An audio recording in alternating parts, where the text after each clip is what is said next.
Hello મિત્રો, રાધે રાધે. તો તમારું સ્વાગત છે અમારા નવા વ્લોગમાં. તો આજે છે દશામાનો 10મો દિવસ. તો આજે તો અમારા લાલાના બંને કાનાના લાલાના હેવી વસ્ત્ર પહેરાયા છે, કેમ કે આજે દશામાનો જાગરણ છે. આજે દશામાનો મતલબ કે હવે દશામાં એમના ઘરે પાછા જતા રહેશે, વિસર્જન થઈ જશે. તો બસ આજ તો બંને લાલાના હેવી એકદમ વસ્ત્ર પહેરાવી નાખ્યા હતા.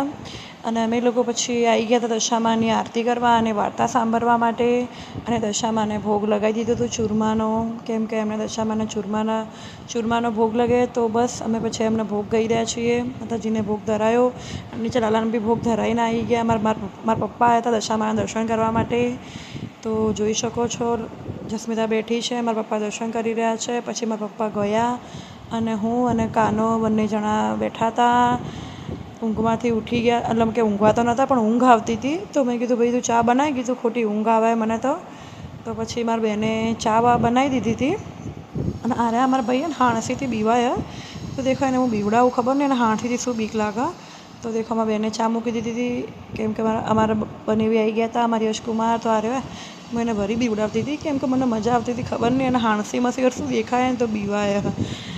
તો બસ પછી સાંજ પડી ગઈ હતી, રેડી થઈ ગયા હતા અમે લોકો. તો યશ ફોન જોઈ રહ્યો છે, હું બી કપડાં બપડા ચેન્જ કરી નાખ્યા હતા અને પાણી પી રહી હતી. તો દેખો અમારી બેન હવે માથું ધોઈને આવી ગયા હતી, હું બી માથું ધોઈ નાખ્યું હતું. અને મારા બેનની સાસુ આવી ગયા હતા દર્શન કરવા માટે દશામાના. આજે છેલ્લો દિવસ હતો. તો દેખો એ બી બેઠા છે. અમે લાલ સાડી પહેરી છે અને જીવંતિકા વ્રત કર્યું હતું એટલા માટે. તો દેખો અમારા બેનના ભાણાભાઈ કે આ લો અગરબત્તી, આ લો ઢેકણું, આ લો એમ કરીને હેરાન કરે. તો બસ પછી મારા બબ્બુ આવી ગયા હતા જાગરણ કરાવવા માટે દશામાનું. અને હું જતી હતી તો આરે મારો હંગાત થઈ ગયો કે ભાઈ મારે આવું બજાર, એમ રોઈને એટલો હેરાન કરીને હંગાત થઈ ગયો. અને આવીને મારા બાઇક પાછળ સૂઈ ગયા. તો મને એમ થઈ ગયું કે આ ભાઈ શું કરવા આવ્યો હશે મારી જોડે, આને ઊંઘવું તું જ તો ભાઈ ઘેર સૂઈ ના જવાય. તો એટલું હું ઘરેથી નીકળ્યા ને તો બસ કે મને તું લઈ જ જા માસી તારા હંગાત એમ. તો એ મેં કીધું ચલો લઈ જઈએ, કીધું ખોટું રોબડાવો એના કરતાં. તો હું લઈને આવી ગઈ ને તો સૂઈ ગયા. દેખો અમે આવી ગયા હતા મારા લાલાનો ઝૂલો લેવા માટે.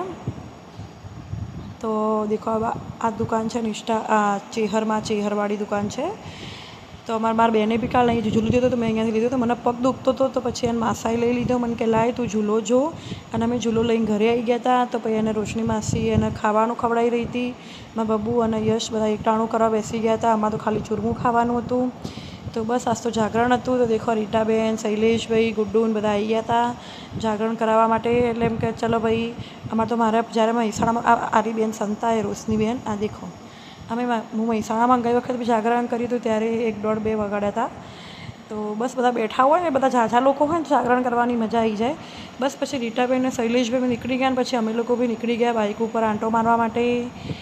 તો રોશનીબેન કે ચલો તમે બધાને આઈસ્ક્રીમ ખવડાવું હું. તો મેં કીધું કંઈ વાંધો નહીં. તો દેખો આ ભાઈએ ઊંઘ તો નહીં, ઘુવડ 1, 1.5 વાગી ગયો હતો. તો એ અમારી વાત મેં કીધું એને કીધું શૃંગાર દે. તો મને કે ટાટા ટાટા.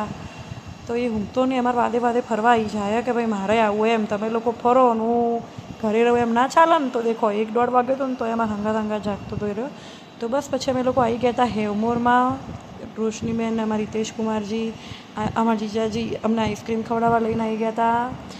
તો બસ દેખો અમારા રોશનીબેન અમારા કાનાના આઈસ્ક્રીમ ખવડાવી રહી. કેમ કે ભાઈ પહેલો કાનો રોશની માટે. તો કેમ કે ભાઈ એનો બધાને વાલો જ હોય, ભાણ્યો તો કોને વાલો ના હોય.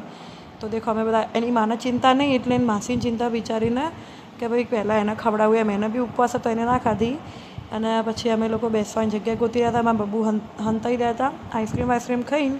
ત્યાં આગળ મોહનપુરા દશામાનું ધામ છે, ત્યાં આગળ 10 દિવસ ગરબા થાય છે. પણ 10 દિવસ અમે લોકો ના ગયા, પણ કીધું છેલ્લા દિવસે જાગરણ હતું તો કીધું ચાલો આંટો મારવા તો જઈએ તો કેવા ગરબા થાય છે એમ.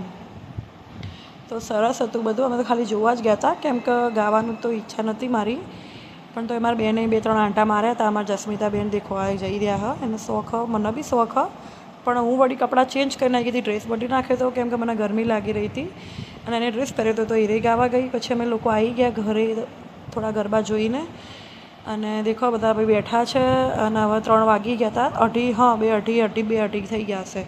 તો પછી રોશનીબેને ચા મૂકી, કેમ કે રોશનીબેનની ચા એટલે મારી ફેવરેટ. તો મારા બબ્બુ કે આજ તો કે અમારા રોશની અમારી હાળી ચા પાય તો પીવી કે એમ. તો ભાઈ એમના જીજાજીએ કીધું ને તમારા રોશનીબેને એમની હાળીએ ચા બનાવી દીધી. તો બધા બેહીને અમે હિતેશ કુમારને બધા વાટકામાં ચા પીએ, કેમ કે અમે બધા નહીં ફાવતી રકાબીમાં એટલા માટે. તો મારે બી વાટકામાં જ જોઈએ ચા. અમારા જસ્મિતાબેન એકલા ખાલી રકાબીમાં પીવે, બાકી અમે જેટલા બધા અહીંયા બેઠા ને બધા જ વાટકામાં જ ચા પીએ. તો બસ પછી દેખો પછી રોશનીબેનને બધા એમના ઘરે ગયા. પછી અમે દશામાની આરતી કરી નાખી. આમ બધું તૈયાર કરી નાખ્યું હતું માતાજીને વિસર્જન કરવા માટે. અમારા માટી ચીકણી માટીની મૂર્તિ હતી એટલા માટે અમે ઘરે જ વિસર્જન કરીશું. તો દેખો માતાજીની આરતી કરી નાખી, થાળ કરી નાખ્યો. સવારનો અખંડ દીવો બી ચાલુ છે માતાજીનો. અને આજે તો બહુ જે થઈ રહ્યું છે કે માતાજીને 10 દિવસ અમારાથી કંઈ ભૂલચૂક થઈ હોય, જાણે જાણે બોલું ચાલ્યું માફ કરજો. તમારી સેવામાં અમારે માતાજી કંઈ ખોટું કર્યું હોય તો તમારા બાળકો ગણીને માફ કરી દેજો. અને આવતા વર્ષે વહેલા આવજો દશામાં. તો બસ પછી મૂર્તિ અમારે ચીકણી માટીની હતી એટલે અમે એમનું ઘરે જ વિસર્જન કરી નાખ્યું.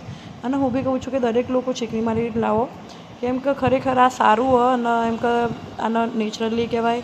તો આજના માટે આટલું મારો બ્લોગ